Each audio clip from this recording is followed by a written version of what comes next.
Hello James, good morning. Morning. How you feeling? You alright?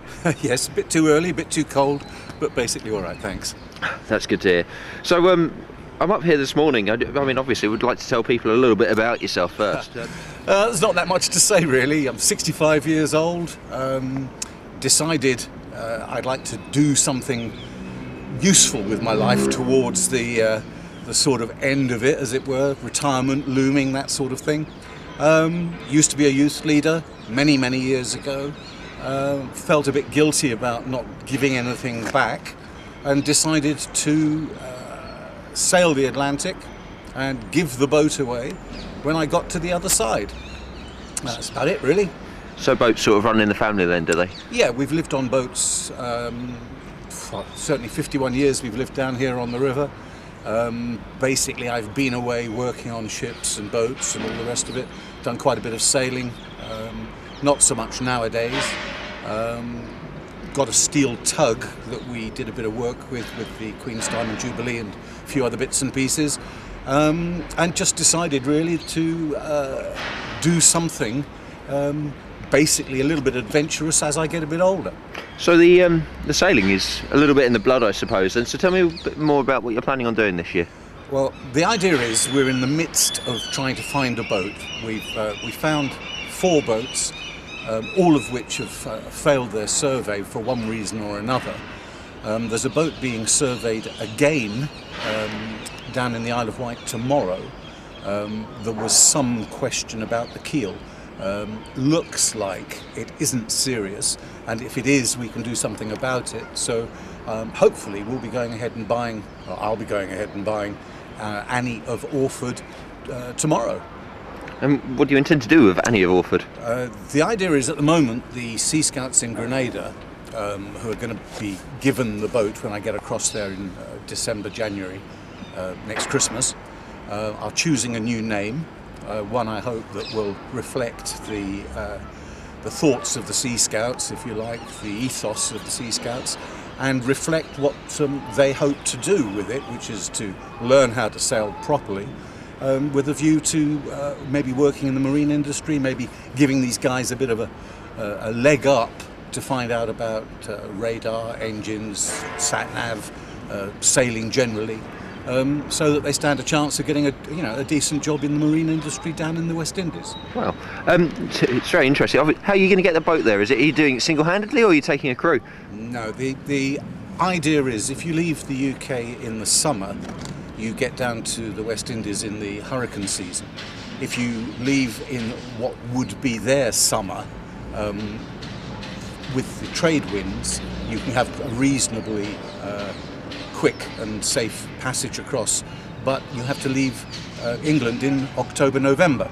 So we'll probably do it in 2 sections. Take it to Lisbon or Gibraltar, and then from Gibraltar in December, cross the Atlantic. It's about 2,800 miles to Grenada, and yes, I'll be doing it single-handed. So a personal voyage of discovery then, would you say? I know the way. I did it when I was 18. Well, I was the lowest member of a crew of 16, on a huge motor yacht when I was 18 years old. So I know how big the Atlantic can be, but it'll be a challenge. Do you, just to pick up on the Sea Scouts, did you say you're going to donate the boat to them at the end of this? Yeah, that's the idea. I'd given myself a budget of £10,000 as a sort of 65th birthday present. And the idea was to get a boat across there and give it away. And a good friend of mine, Ian Joseph, is actually from Grenada, and I think it's his cousin has something to do with it, but he's introduced me to Elijah St. Louis, who runs the Grand Anse Sea Scouts, and we're in touch now with a view to giving the boat to the Sea Scouts, together with a sustainability 5-year plan, so that they get £200 a month, whatever it might be, so that they can afford to moor it, maintain it, and sail it. You mentioned sustainability. How do you propose to keep the longevity in this plan? I think it will be a rolling programme. Initially, the idea is to do a standing order direct to the Sea Scouts account in St George's in Grand Anse for £200 a month. I mean, I don't know yet where the boat will be moored, how much it's going to cost, all the expenses involved. But obviously, the Sea Scouts are going to, have to be able to spend some money on the boat, and the idea is to do a 5-year plan. I have to say, actually, when we're saying that the whole idea has sort of moved on a bit now, and if this is successful, then we're going to be doing it every year.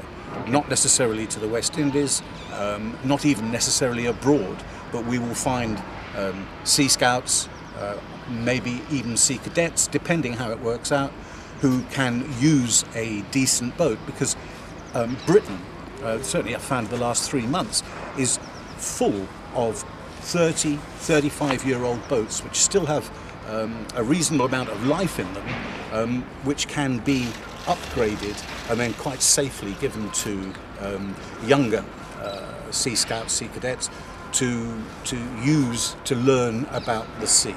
And so we might well take one to North Africa next year, or West Indies again, or America, or Europe. It depends. The thing has now got legs. It's starting to get moving, and with the support of other people, obviously financial considerations come into this sort of thing.